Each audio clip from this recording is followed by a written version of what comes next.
Le guide ultime de la location courte durée, partie 2, c'est maintenant. Salut à tous et bienvenue dans le Triplex, le premier podcast 100% dédié à la location courte durée. Je suis Maxime et aujourd'hui je suis accompagné de Samy. Salut à tous. Pour enfin traiter les 3 derniers piliers de notre guide ultime de la location courte durée. Nous avions vu dans l'épisode précédent, dans la partie 1, 2 piliers essentiels pour performer. Samy, je te laisse nous les rappeler. Le pilier numéro 1, c'est être vu. Si on ne vous voit pas, on ne vous réserve pas. C'est logique. Pilier numéro 2, convertir. Attirer, c'est bien. Convertir, c'est mieux.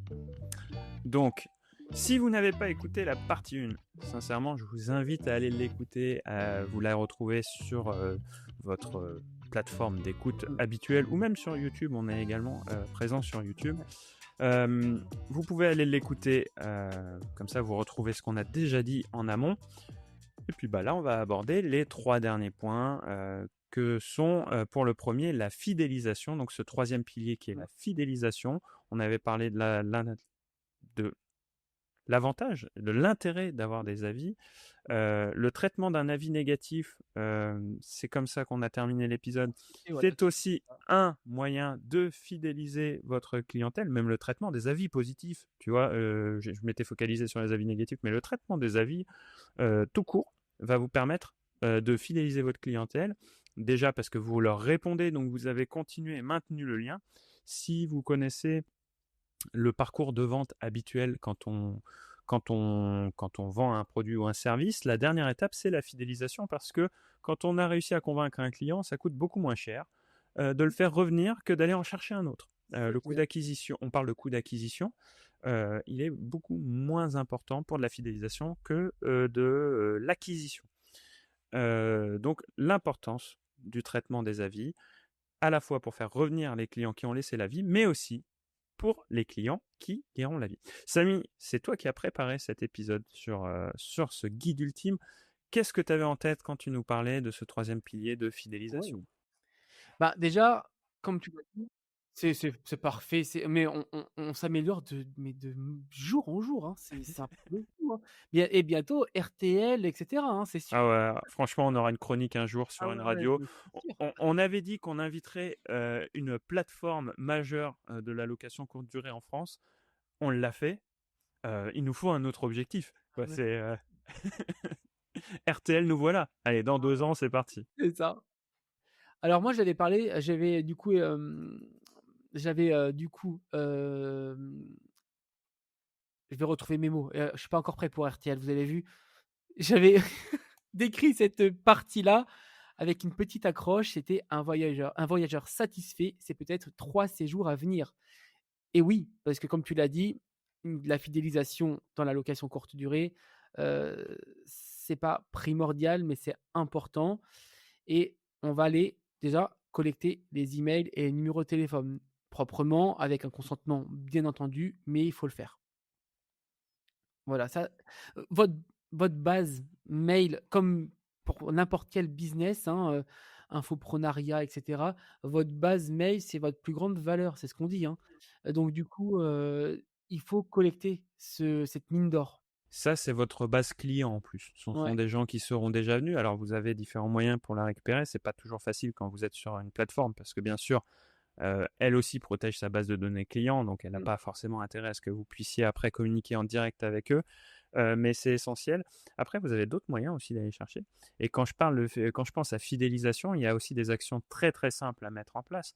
Moi, la première que je vois, c'est quand vous avez quelqu'un qui est dans votre logement, qu'il est en train de vivre l'expérience, c'est là que vous devez le fidéliser. C'est Vous sûr. avez bien sûr les messages que vous lui envoyez, toute la communication. Déjà, ça fait partie de la fidélisation. Hein. Mais il y a aussi, la prochaine fois que vous revenez, passez par, si vous avez un site de réservation en direct, hein, notamment, passez par notre site, vous aurez le meilleur tarif garanti, ou moins 10%, ou Moi, c'est clairement. j'ai des affiches, par exemple, moi, dans mes logements, d'ailleurs, que j'ai partagées sur le Patreon, enfin sur l'espace privé. Il me semble qu'on a donné nos affiches.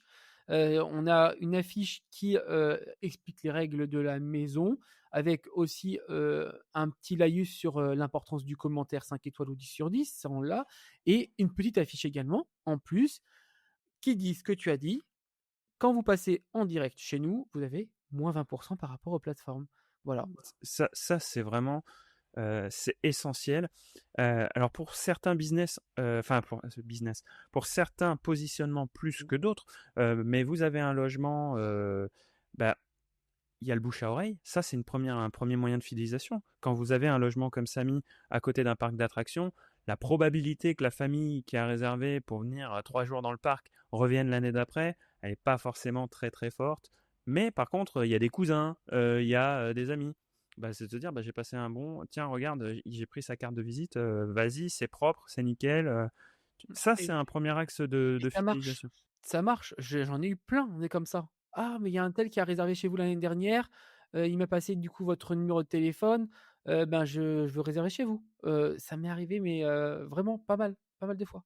Un truc à pas négliger quand vous avez un lieu d'attractivité. Je reprends ton cas, Samy, un parc d'attractions. Vous avez des pros qui viennent le week-end. S'ils sont, par exemple, il est en déplacement à 2 heures de chez lui. Mmh. Il dit, ah, mais j'étais dans un super logement avec les gamins, ce serait super. Et ben, j'ai réservé pour dans 3 mois, Mmh. suite à un déplacement professionnel dans le logement. Il a trouvé que c'était adapté, ou il est venu sur le site, il a vu qu'il y avait d'autres offres, et il Mmh. s'est dit, ah, mais celui-là, en fait, avec, en famille, ce serait très bien. Donc ça aussi, c'est un moyen de fidéliser, d'aller voir toute la gamme de produits. Parce que ça aussi, c'est un truc à faire. Je sais pas si tu le fais, Samy, dans tes logements, mais c'est laisser un flyer avec on a d'autres logements là, pour votre Oui, prochaine oui. visite. Oui, oui, Tu vois? je le fais, je le fais. J'ai mon petit flyer du coup A5 avec, mes logements dessus, le site de réservation, attractif que vous pouvez faire, avec plein de choses, hein. Aujourd'hui, il y a des choses qui sont gratuites, il y a Canva et cetera, mais aussi, nous, Macom Imo, on peut vous faire un gabarit de site, enfin un gabarit de flyer sans aucune difficulté. On a ça et vous mettez ça, ça coûte en plus l'impression, ça coûte pas cher. Soit un imprimeur local, soit Vistaprint par exemple, en fonction du si vous êtes Il y en sur a même local, des moins chers. voilà. Ouais, il y a même d'autres moins chers. Ça vous coûte que dalle, vous mettez ça dans vos logements avec un petit support, sympathique, cristal, ça fait pro, c'est trop bien. Euh, Là, on a parlé de logements un petit peu familiaux. Je vais aller dans le dernier extrême du familial, c'est par exemple une maison à la mer. Vous avez qui a plutôt une saisonnalité estivale. Euh, Et c'est ce qu'on a vu avec Vanessa Edorf, la directrice générale de Booking.com. Les habitudes de réservation pour les vacances d'été, elles sont, ça c'est assez ancré, ça existe depuis toujours, où les gens, quand ils passent un bon séjour, ils veulent déjà réserver pour l'année d'après. Ne les perdez pas. C'est-à-dire, dites pas, ah, j'ai pas encore ouvert mon calendrier. Même si vous n'avez pas de site de réservation en direct, ah, mais j'ai pas encore ouvert mon calendrier pour l'année prochaine parce que je sais pas. Bah ouais, bah vous avez perdu déjà une réservation. Alors que vous auriez pu remplir votre calendrier. L'algorithme, en plus, je suis persuadé que, et ça, on nous l'a clairement dit, plus vous avez de dates ouvertes, surtout sur les pics saisonniers, plus votre annonce sera mise en avant. Donc, si vous êtes parmi les premiers à ouvrir votre calendrier sur Booking, Airbnb, bah, vous allez être mis en avant, même sur les dates précédentes. Et vous allez remplir votre calendrier. Donc, l'algorithme va comprendre que votre annonce est attractive. Donc, elle va la remettre en avant sur les dates estivales. Enfin, c'est tout un cercle vertueux qui est à mettre en place. Donc, ouvrez au plus tôt parce qu'il y a des habitudes de consommation. Et si vous avez la chance d'avoir un site de réservation en direct, bah, prenez en direct. Ça vous permettra de proposer le meilleur tarif, d'avoir. Et en plus, vous prendrez les acomptes ou les arts directement, alors que sur la plateforme, c'est un peu différent, le fonctionnement du paiement. Donc, ça peut aussi être intéressant d'un point de vue fonds de roulement. Exactement. Euh, et puis après, Samy, on va reparler encore une fois des love rooms. La Pour fidélisation, vous la avez une clientèle locale.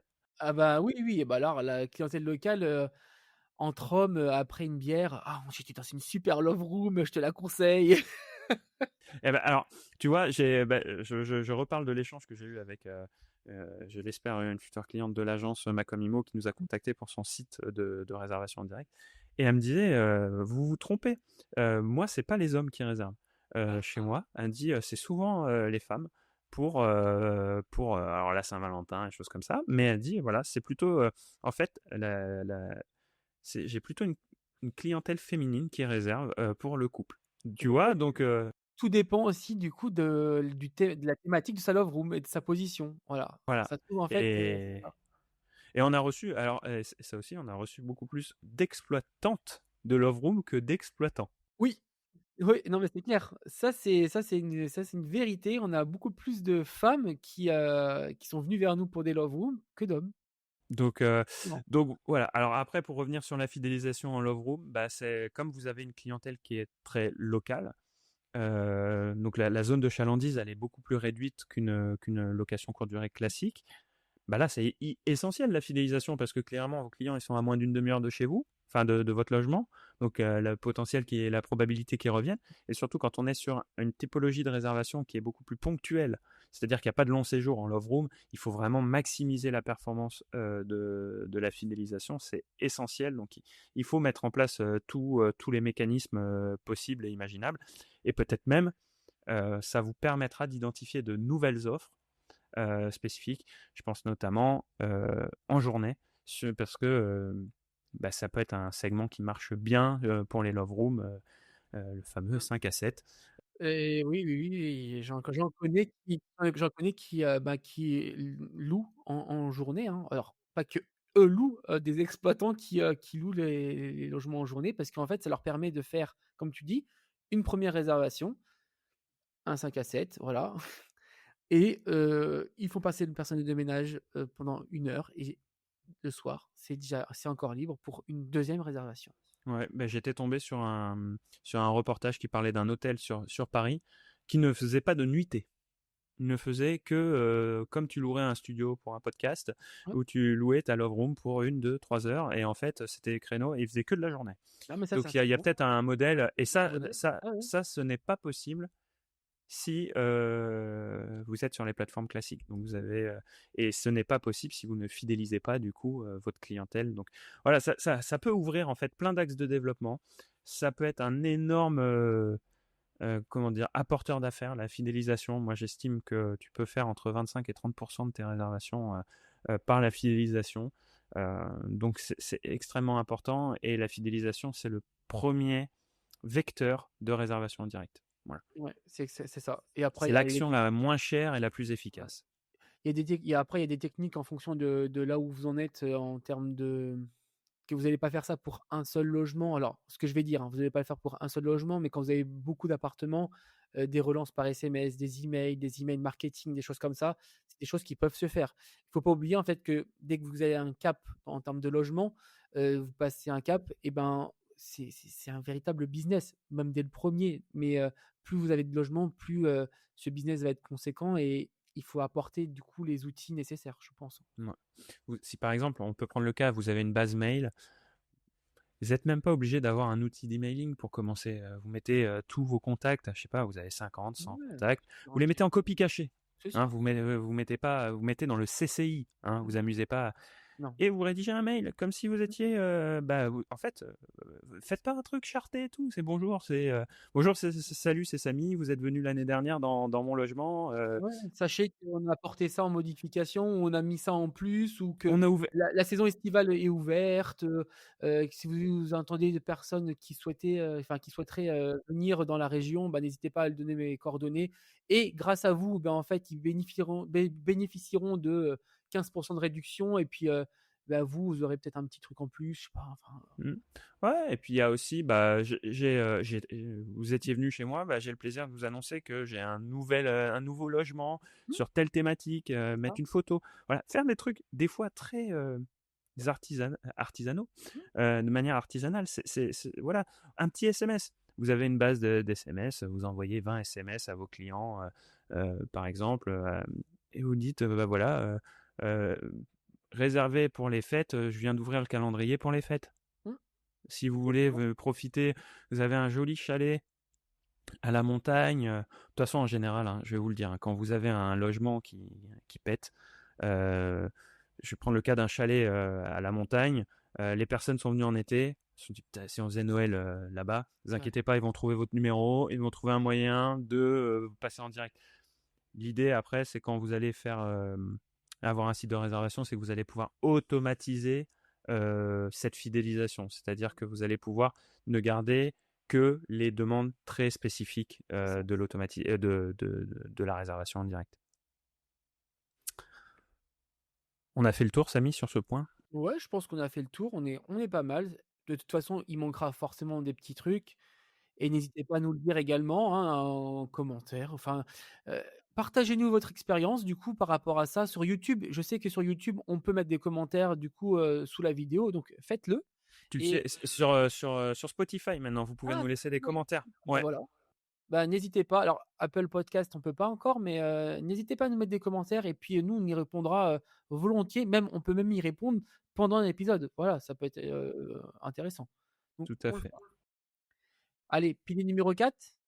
Pilier numéro 4, Samy, c'est un peu une redite de ce qu'on s'était dit au tout début, qui pour moi est essentiel. Bah, je te laisse, vas-y, l'introduire. Vraiment, on va le rappeler parce que du coup, on a 2 épisodes, donc on va le rappeler, ce pilier numéro 4, se différencier. Sur Airbnb, vous êtes 1 sur 1000 et pourquoi pas vous? Donc la différence entre un logement loué 15 nuits et 20 nuits, c'est pas la piscine, c'est le positionnement et ça, du coup, le positionnement est hyper important. Là, on l'a mis en pilier numéro 4. C'est vrai que pour l'épisode numéro 1, on avait dit que c'était l'essentiel. Il faut avoir une cible claire, couple, famille, professionnel, hyper important, une promesse forte. Pourquoi ce logement est-il le meilleur pour eux? Ça, c'est important. Pourquoi? Une À quel famille problème vous répondez? La promesse, ça va répondre famille parce qu'en fait, il est sécurisé, il y a de l'espace, il y a des jeux pour les enfants, par exemple. Pour un couple, et ben, en fait, il y a une balnéo. Pour un déplacement professionnel, c'est parce qu'il y a un bureau avec une imprimante où je peux imprimer mes documents. Il y a la fibre optique, par exemple, voilà. ouais, je suis à 2 pas de la gare, vous avez pas besoin de louer une Voilà, gars. voiture. Qu'est-ce qui fait en fait, que votre logement est différent des autres et qui répond à une cible particulière? Une identité visuelle cohérente, bien sûr, cohérente, identifiable et présente partout. Vous n'allez pas décorer votre logement, de la même manière pour une love room que pour une famille. Voilà, c'est un peu C'est pas voilà. attends, ça me fait penser, je crois que je l'ai vu passer hier sur YouTube, Mmh. c'est la pub, de Booking justement, où, tu as une famille comme ça qui se retrouve dans un truc avec des néons partout et disent, bah, sur Booking, choisissez bien, vous pouvez vraiment choisir le logement qui correspond à votre besoin. Tu vois? C'est la pub Booking, il me semble. Ah bah, c'est marrant, tu vois?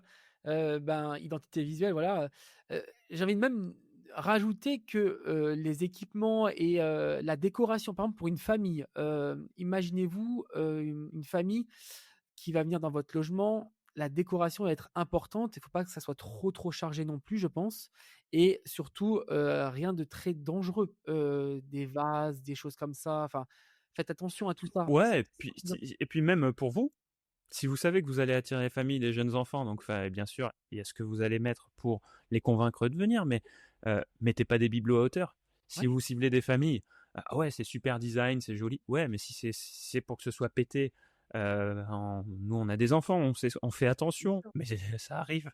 Les ah, enfants, eux, ils n'ont pas la même notion que les adultes. Donc, c'est ça. ouais, préparez aussi votre logement en fonction de votre clientèle. Tu prends, ah ben, prenez des exemples vraiment concrets. Tu regardes McDo, ils font quoi pour Ouais, attirer les enfants? Bah, pour attirer les enfants, ils ont des menus qui sont toujours au même prix pour les enfants. Il y a un jouet pour les enfants parce qu'ils savent que les parents. Il y a un petit espace de jeu pour que les parents puissent manger tranquillement leur truc. Prenez McDo. ouais. C'est l'exemple le plus concret. Par contre, Coloré, voilà. Par contre, le gastro 3 étoiles Michelin que vous allez avoir dans le patelin du coin, vous n'allez pas retrouver l'espace de jeu et le petit cadeau pour les enfants. ouais, Bah, par contre, vous allez avoir le mec qui tire la chaise, bah, voilà, c'est ça un vestiaire et tout. Donc vraiment, ce positionnement-là, c'est essentiel. et le dernier point par rapport à ça, c'est une histoire. C'est les gens aiment les logements avec des histoires de caractère, une âme, une logique. Par exemple, pour, un gîte, pour, une maison d'hôte, enfin, même pour, Mais je pense, tu les sais, à les Mathieu, naissances. Ouais, exactement. en Bretagne avec Bretagne, son. Alors, Mathieu, excuse-moi, c'est Vallée de Ker Kerzévan ou Kervanzan, je ne sais plus. ouais, Euh, et je trouve, alors il a un site de réservation en direct et je trouve qu'il l'a tellement bien personnalisé. ouais, Il a un Instagram et ça reflète vraiment, je trouve, le caractère de ses photos, de l'hébergement qu'il propose. On a eu la chance de faire un épisode d'ailleurs avec Mathieu. Je pourrais plus vous dire le numéro, vous pouvez le retrouver dans le podcast. Euh, mais ça retranscrit ce qu'il veut faire en fait. ouais. Et donc son identité visuelle, son storytelling autour de tout ça, tout ce qu'il raconte, il met la Bretagne au cœur de sa communication, de son identité. et je trouve que ça marche. C'est Ouais, vraiment, c'est génial, je trouve, ce qu'il a fait. Bravo Mathieu, tu l'occasion de te le dire si jamais tu écoutes super. l'épisode. Pour ma part, par exemple, par rapport à l'appartement Lego, je mets en avant, l'histoire de ce logement-là dès l'annonce Airbnb, heu et sur mon site, en disant que tout a été fait, pour qu'ils se sentent bien et cetera, mais que j'ai utilisé une imprimante 3D pour, faire mon décor, que j'ai du coup, fait ça comme ça et en fait, ils sont directement plongés dans l'histoire et même mes messages automatiques qui sont juste après, sont faits de telle sorte en fait qu'ils rentrent directement dans l'histoire Lego.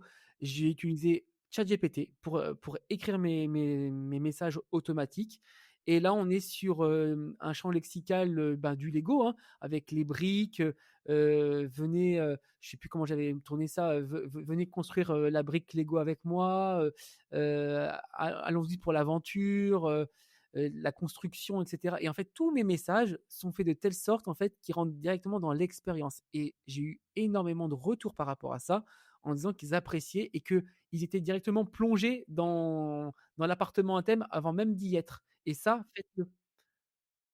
Je trouve ça super, Samy, ce que tu as fait, parce que ton logement, moi je l'ai vu avant, hein, Ouais, que tu l'aies personnalisé. Et quand on parle de storytelling, on se dit ouais, mais moi j'ai un truc dans une résidence. Bah c'est exactement ça. Ça payait pas de mine, il n'y a pas d'histoire à dire ouais ça a été construit par des lutins au milieu de la forêt de Brocéliande. Tu vois, c'est toi qui as réussi à créer cette histoire et qui la raconte aujourd'hui. Euh, bon après, t'es un grand conteur d'histoire. Hein. Je sais que t'as l'esprit pour ça. Mais c'est vraiment, je trouve que c'est hyper intéressant ce que tu as réussi à construire sans vouloir trop te passer de pommade. Mais on aime bien se passer de la pommade. ouais. Mais voilà, c'est vraiment réfléchi, c'est un concept. Et c'est comme si demain, on va encore prendre la Love Room. Mais vous n'êtes pas obligé d'être dans le truc Ardos ou machin. Vous pouvez raconter l'histoire. Voilà, ça peut être, je sais pas, moi, vous créez une histoire autour de ce que vous voulez faire. Et on parlait de différenciation. Bon, la Love Room déjà se différencie, mais si vous êtes dans une zone où il y en a déjà deux ou trois, bah, pourquoi pas créer une histoire autour de ça, Bien sûr. autour de, je sais pas, moi, n'importe quoi, mais vous faites c'est prince et princesse, voilà, et puis c'est le conte de fées qui part dans une version pour adultes, j'en sais rien, tu vois, il y a un truc machin. Il y a quand on a fait le salon, le rendez-vous des pros de la location saisonnière, on a rencontré différents professionnels du secteur, dont un, on est en train de voir si on peut le faire passer dans le podcast, voir comment il pourrait venir nous présenter ça, mais qui fait des escape games dédiés aux locations courte durée. Donc en fait, se dire, bah, est-ce que je mets juste un jeu d'escape game ou est-ce que le logement entier ne pourrait pas devenir un escape game? Et en fait, bah, quand j'ai une famille ou un groupe d'amis qui vient, il y a une heure d'activité le soir d'escape game, ou pourquoi pas se mettre sur un jeu de société spécifique. Et je pense au loup-garou. Alors, je suis pas un spécialiste du jeu, mais se dire, tiens, je vais faire thématiser. En plus, maintenant, il y a une émission télé. Et de se dire, bah, tiens, on pourrait thématiser le logement autour de ça.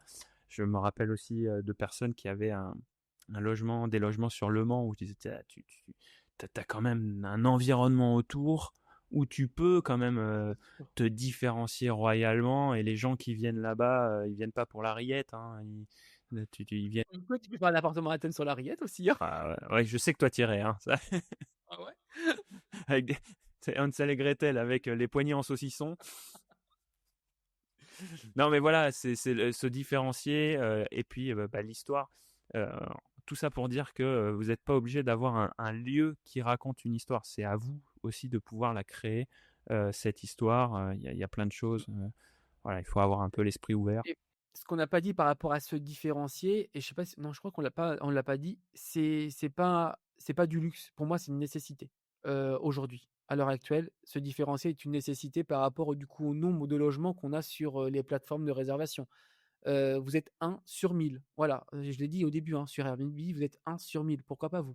C'est Il faut se différencier si vous voulez que, votre appartement soit ou votre maison ou votre gîte, soit Mm. loué. Voilà. Ouais, et puis pour vous en rendre compte, parce que en fait, il y a un peu le syndrome du tunnel, c'est-à-dire que quand on fait de la location courte durée, comme dans n'importe quel autre business, on est dans son truc et on avance. Allez réserver vos vacances sur Airbnb. Franchement, allez voir, dites tiens, je vais partir en week-end, organisez-vous un week-end dans une ville à 2 heures de chez vous et allez sur Airbnb. Obligez-vous à aller sur une plateforme où vous êtes et regardez comment vous allez réserver. Et déjà, c'est un premier indicateur et vous dire, bah, en fait, si c'était mon logement là, en fait, j'aurais peut-être même pas cliqué dessus. Et donc se dire, bah, ok, bah, quel travail à faire. Et puis s'inspirer aussi de ce que font les autres dans une autre ville, par exemple, pas forcément dans la vôtre, même si c'est important pour vous différencier de savoir ce qui est fait. Mais bah, si vous, déjà, vous n'auriez pas cliqué sur votre annonce parce que bah, vous avez le même salon que tout le monde, parce que vous avez... l'idée, c'est pas non plus de se dire, ah, je vais faire des meubles sur mesure, je vais faire une déco, passer par un architecte d'intérieur, une déco, mais donner du caractère, quoi. Mmh. Exactement. Je pense qu'on a fait le tour sur se différencier. Maintenant, on va aller sur le pilier numéro 5, le dernier pilier. Et ça, je sais que tu adores ça en plus, Maxime. Ça, c'est ta partie. Pilier numéro 5, mesurer et automatiser. Le marketing, c'est aussi savoir ce qui marche et gagner du temps. On a une personne qui nous a dit, hein, pour ne pas le citer, c'est Nicolas, hein, Nicolas Automatic BNB, tout ce qui se mesure S'améliore. s'améliore. Et ça, c'est la vérité. Ouais. Il faut prendre. Il y a différents éléments à mesurer. Moi, je pense que déjà, il y a le cœur de l'activité. Il faut déjà mesurer ce qui marche avec alors, le plus simple quand on mesure, c'est les outils, les indicateurs quantitatifs. Votre nombre de nuitées, votre panier moyen, le nombre de nuitées moyen par. Et ça, on ne le compare pas au marché. C'est un indicateur, se comparer au marché, mais il faut se comparer aussi à soi-même. La progression qu'on est capable d'apporter, ça c'est essentiel. On ne peut pas non plus se comparer au marché parce que le marché il peut être très différent de ce que vous proposez. Donc il y a déjà analyser sa propre progression. Quand vous avez plusieurs années d'antériorité, vous regardez aussi par rapport aux années passées. Euh, Là, on parle de quantitatif. Moi, j'aime bien aussi les analyses un peu qualitatives, c'est-à-dire qu'on ne peut pas mesurer avec des chiffres, hein, mais de se dire c'est qui mon client. En fait, j'avais identifié, moi, je m'étais dit que mon avatar client, donc c'était telle personne, j'avais fait le contour. Et en fait, en réalité, est-ce que c'est vraiment ça? Et si c'est pas vraiment ça, ok, bah, je vais faire évoluer mon avatar parce qu'il va falloir que je fasse évoluer mon offre. Alors, ce qui est étrange, c'est qu'avec une offre qui est adaptée à un autre avatar, j'ai réussi à toucher celui-là. Mais bon, il va falloir que j'identifie sur quoi je travaille pour faire évoluer mon offre, mon positionnement, parce qu'il y a peut-être de nouvelles choses à aller chercher. Donc, il y a les indicateurs quantitatifs, et Samy pourra vous en parler mieux que moi, parce que c'est lui qui en maîtrise vraiment de tous ces indicateurs. Et après, il y a les indicateurs qualitatifs. En termes de marketing, il faut vraiment regarder les deux, même si les indicateurs qualitatifs sont plus complexes à analyser parce que bah, vous ne pouvez pas les mettre dans un fichier Excel, quoi. Exactement. Dans l'analyse, par exemple, on a des outils. Alors, pour ceux qui ont des sites de réservation en direct, par exemple, il y a Google Analytics, hein, qui le fait bien. Vous implémentez un plugin sur WordPress qui s'appelle SiteKit, par exemple, qui permet en fait de récupérer toutes ces informations-là. Sur l'extranet, vous avez également De Airbnb Booking. et Booking. Ah oui. Alors Airbnb un peu moins fourni que Booking, hein. Booking, ils ont vraiment été chercher pas mal de données sur l'incrémentalité, notamment de ce qu'on a vu avec Ouais, Expedia. je ferai un petit focus là-dessus après si tu veux. Ouais, bien sûr, pour pouvoir mesurer l'impact de votre annonce, de vos promotions également, etc. Et des dashboards simples pour voir ce qui vous rapporte vraiment. Moi, ça, je le fais pas, je l'avoue, c'est pas forcément ma tasse de thé, et c'est pour ça que j'ai donné le bébé à Maxime par rapport à ça. Mais Je te reconnais bien là. on a une personne qui est venue dans le podcast, qui est Thomas, au tout début, qui a du coup des logements également sur le même secteur que moi, l'un de mes meilleurs amis qui, lui, fait ce travail-là. Il a un Excel et tous les mois, il note ce qui s'est passé, il note même en fait les périodes de réservation, il note même les commentaires. Enfin, il a tout un Excel en fait qui, une année sur l'autre, en fait, lui rappelle que, ah oui, au mois de mai, en fait, il y a eu ça, ça, ça. Donc, du coup, il faut que je prévoie, par exemple, de changer les photos. Ou il faut que je prévoie de monter mes prix. Il faut que... Et ça, vraiment, c'est un tableau de bord qui lui est hyper nécessaire, quoi. Alors ça n'a rien à voir, mais ça me fait penser à mon grand-père qui était agriculteur. Il a, depuis tout le temps, il a les agendas et tous les jours, il marque ce qui s'est passé. Et en fait, quand il a un doute sur une année, il va se dire tiens, mais il pleut trop et tout, il regarde l'année d'avant et ça le rassure ou ça l'inquiète. Mmh. Bon, on peut remonter jusqu'en 1950, hein, comme ça, mais du coup, je trouve que c'est hyper intéressant. Mais ça, c'est sur les enjeux qualitatifs. Alors maintenant, avec l'avantage de l'IA, c'est que les analyses qualitatives, quand on a beaucoup de data, on pourra certainement les traiter plus facilement. Moi qui avais fait un mémoire de recherche à l'époque de mes études, avec une étude qualitative justement, c'est extrêmement complexe, notamment à traiter les verbatims clients. Là maintenant avec l'IA, on peut lui demander même de compter directement les mots qui reviennent le plus et on peut identifier des axes de développement. C'est hyper intéressant. Euh, sur le quantitatif, je voudrais revenir sur un élément, c'est vraiment l'importance de ne pas se comparer au marché, parce que c'est difficile de savoir comment fonctionnent les autres, comment fonctionnent les autres logements, s'ils ont des spécificités. Il faut vraiment se comparer par rapport à soi-même. Ça, c'est le premier élément. Après, on peut toujours se comparer au marché ou aux concurrents. Ça, c'est aussi intéressant, mais ne pas se focaliser là-dessus. Je voudrais refaire un focus sur l'incrémentalité. Pour ceux qui sont assidus aux différents épisodes du podcast, c'est un sujet qu'on a, nous, découvert avec Booking Mmh. au mois de mai.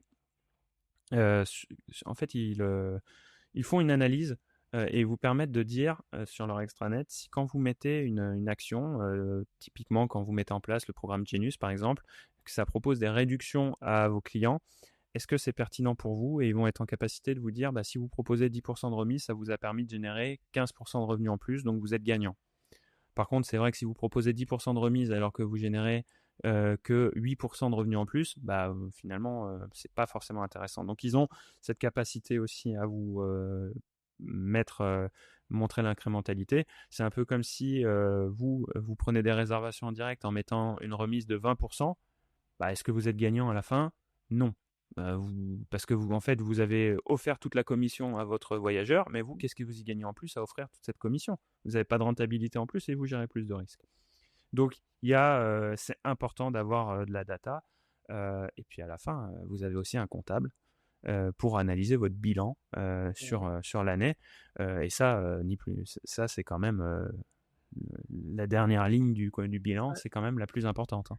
Ouais, parce que ça, on peut avoir des surprises, hein, en disant qu'on a fait un super chiffre d'affaires, en fait, mais on regarde pas au niveau des charges et à la fin, en fait, de l'année, quand on n'est pas, du coup, sur les comptes tous les 4 matins, comme moi, je suis pas vraiment sur mes comptes tous les 4 matins. En fait, bah, tu fais le bilan à la fin, c'est au mois de mai, hein, ou avril-mai et là, tu dis: «Ah merde, j'ai quand même pas mal de charges».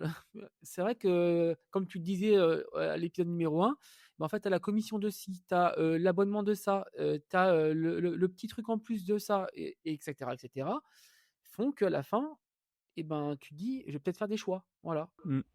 Ouais, et puis alors tu vois, moi je pense à un truc là, c'est l'intégration des upsells là sur une célèbre plateforme dont on ne citera pas le nom, mais bah, en fait je comprends pas. Pour moi c'est contre-intuitif. Alors en termes de service client, c'est hyper intéressant pour le voyageur, mais venir prendre une commission sur un truc qui permettait de dégager un peu plus de rentabilité et sur lequel ils ont zéro action, hein. Clairement, ils font rien. Bah, je trouve que c'est pénalisant. Mmh. Et derrière, ça va certainement. Il y a des personnes qui, pour maintenir un certain niveau de rentabilité face à l'évolution des charges, face à l'évolution des coûts, et qui sont obligés de maintenir un niveau de prix sans impacter l'évolution de leurs charges, parce que le marché, lui, n'est pas prêt à encaisser cette évolution de prix. Ça leur permet de maintenir leur niveau de rentabilité. Si derrière, tu as les plateformes qui viennent en plus prendre des commissions, alors là, ça risque d'être problématique sur cet aspect-là. Ouais. Donc, et je fais un petit comment dire, aparté sur les conciergeries qui proposent des upsells pour faire aussi de la rentabilité et qui, les propriétaires disent, bah non, mais moi je vous reverse que vos 20% de commission sur les upsells que vous vendez. Non, ça vous ne devez pas l'accepter parce que c'est vous qui gérez tout. À la limite, vous en reversez, je sais pas moi, 5% pour faire plaisir, mais vous devez rien reverser si c'est vous qui gérez les arrivées anticipées, les départs tardifs, si c'est vous qui gérez la mise à disposition des différents upsells. Si vous reversez, si vous gavez que 20% de commission là-dessus, vous emmerdez pas, quoi.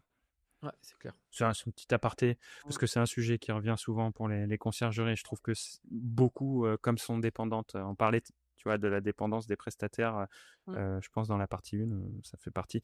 Et ça aussi, c'est les KPI, hein, à analyser. C'est le mix des plateformes. Si vous faites 90% sur une plateforme, c'est dangereux. De toute façon, cette partie-là, mesurée, automatisée, on pourrait en faire un podcast entier, même plusieurs. Vraiment, il y a tellement de choses à dire, même sur chacun des J'ai en tête une bonne personne qui pourra nous en parler. Donc on essaiera de l'inviter pour venir parler de ces éléments-là, parce que l'automatisation sans l'analyse au préalable, vous n'allez pas, en fait, vous allez automatiser les axes qui sont peut-être pas les plus pertinents. c'est ça. Parce que tu as une problématique de temps, donc on va conclure assez rapidement par rapport à ça. On va revenir sur les derniers points, tester et mettre à jour, tester vos photos, tester vos titres, et cetera. Ça s'appelle du test AB, hein, voilà. Vous testez ce qui marche le mieux et vous prenez la meilleure version et mettre à jour vos contenus. Il ne faut pas qu'ils restent figés. Une annonce, ça évolue. Voilà, il faut On l'a dit à plusieurs reprises, une mais c'est annonce. vraiment essentiel, hein. Voilà, une annonce, ça évolue. Un petit contenu en plus sur Airbnb, sur Booking, par exemple, en fait, va, stimuler l'algorithme et va vous faire remonter, ou pas en fonction du coup de la pertinence de ce que vous avez mis aussi, hein, bien sûr. Mmh. Heu, On parlait de l'analyse qualitative. Si vous avez, je sais pas moi, dans l'année, 10 fois la même remarque dans les avis, mettez-le, enfin analysez et modifiez votre annonce en fonction, parce qu'en fait, c'est qu'il manque de l'info. Votre annonce, vos automatisations de mails, choses comme ça. Heu, un truc tout simple, hein, est-ce que les draps et les serviettes sont compris? Si vous l'avez 10 fois, ce genre de truc, c'est que la personne n'a pas vu dans l'annonce ou alors c'est trop en bas et cetera. Mettez-le en haut, voilà, tout simplement. c'est ça. On a enregistré un épisode avec, sur la maintenance avec Merci Germain. Je sais pas, quand est-ce qu'il paraîtra par rapport à cet épisode-là, mais heu, pareil, si vous constatez de la casse dans vos logements sur un élément spécifique du logement, préparer un mail spécifique, toute la communication qui va autour. Ça, c'est l'automatisation, l'analyse de l'automatisation, ça va là-dedans. Parce que si vous avez de la casse et que vous devez réparer et que c'est des coûts pour vous, bah, il faut aussi anticiper ça et travailler spécifiquement sur ce point. Voilà, c'est clair. Allez, on va conclure avec le pilier numéro 5, avec une petite phrase: «Un logement qui vit, c'est un logement qui reste en haut des résultats». Donc ça, c'est assez fort et ça dit tout. Alors, conclusion, soit vous subissez, soit vous pilotez. Ça, c'est Qu'est-ce que beau, tu penses? Samy. Qu'est-ce que tu penses? Bah, et c'est ouais, c'est ça. Être acteur plutôt qu'être passif, hein. C'est pas on a malheureusement eu trop de formateurs qui parlaient de revenus passifs, d'activités automatisées. Ça Il n'existe y a des plus. choses vraies, mais beaucoup de Voilà fausses fausses quand même. et ces personnes-là, au final, on les voit plus et elles n'existent, pratiquement plus ces formateurs. Ce qu'ils ont vendu, à un moment d bon, c'est pas pour, critiquer, pas du tout, mais bon, elles ont vendu à un moment des choses, qui pouvaient exister, hein. C'était vrai, hein, on pouvait automatiser pas mal de choses. Il y avait beaucoup moins de concurrence, il y avait beaucoup moins de tout ça, donc du coup, Puis on pouvait les attentes des consommateurs, elles ont voilà. évolué. On pouvait très vite se faire une place sur les plateformes et avoir notre location courte durée, avoir vraiment des revenus passifs, ça pouvait exister. Aujourd'hui, on trouve que c'est plus le cas. Il faut automatiser. On peut automatiser tout ce qui peut être automatisé, on l'automatise, mais c'est plus un revenu passif. Enfin, pour moi, c'est plus un revenu passif. Ouais, et j'irais même plus loin, tu vois, le marché s'est étendu, s'est complexifié. Euh, il est plus difficile peut-être pour certains, mais il est plus difficile pour conserver le même niveau de rentabilité qu'auparavant. C'est-à-dire que les niveaux de rentabilité sont toujours là, mais ils sont plus difficiles à atteindre. Et donc du coup, en fait, avant, c'était presque un Eldorado. Tu mettais un coup de pioche et tu avais de l'or au bout, dans ton caillou. Bon, bah maintenant, il faut creuser un peu plus profond, mais tu trouveras toujours de l'or.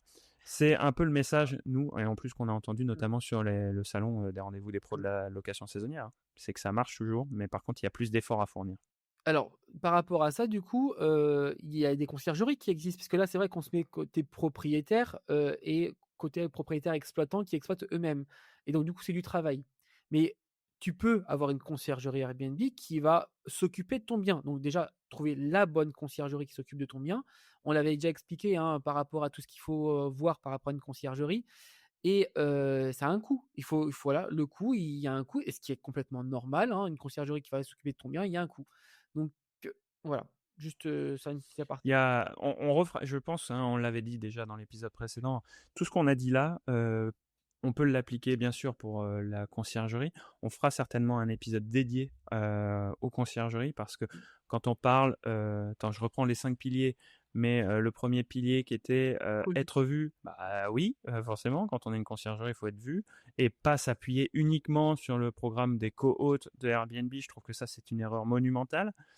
Heu, Convertir, bah, ça bien sûr, si vous êtes une conciergerie, avoir des prospects, c'est bien, des clients, c'est mieux. La fidélisation en conciergerie, c'est encore plus important parce que garder vos propriétaires et limiter le turnover, c'est essentiel.